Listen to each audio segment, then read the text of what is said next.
I think right on. And when we last talked about the book, you picked that out. You can only do one thing in a book, and I was trying to paint the picture of what the explore context looks like.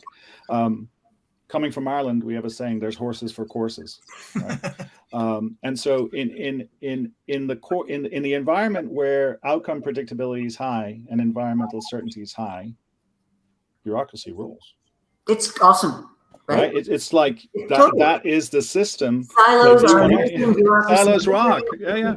Amazing. And those functions do what they do well, and the rules are set up. Whether you're Weber or Fayol or whoever, like that. That's the model. And also, I don't want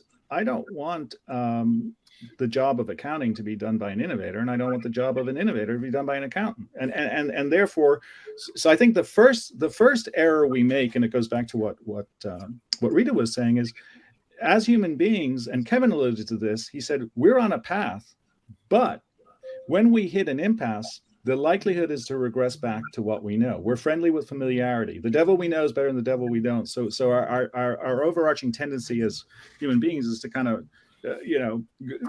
go back to what we know, and biologically that happens too. Like the blood gets, if we have a position of fear, our executive function shuts down, and we think about freeze or flight. Mostly freeze these days, maybe not fight or flight. So the first problem is, Martin, to your context on you talked about context. I call this the X factor. What key are we in? Are we in the key of predictability? Are we in the key of stability? Are we in the key of environmental certainty? Rock the hierarchy, if you want to keep going with the music metaphor, or the orchestra.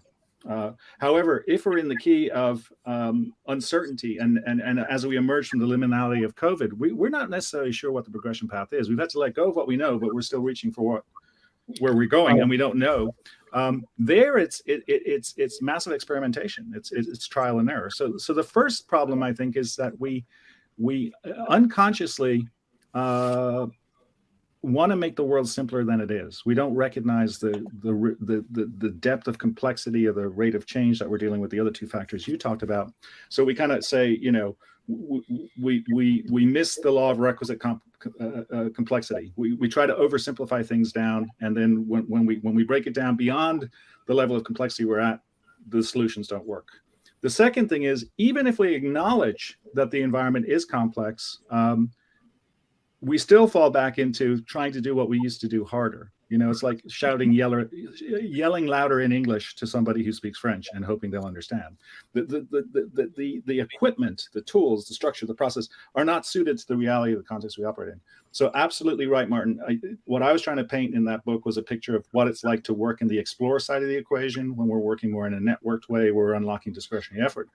But those are not the people you want to be kind of trying to test every progression or idea that they come up with. You want the bureaucrats kind of killing them.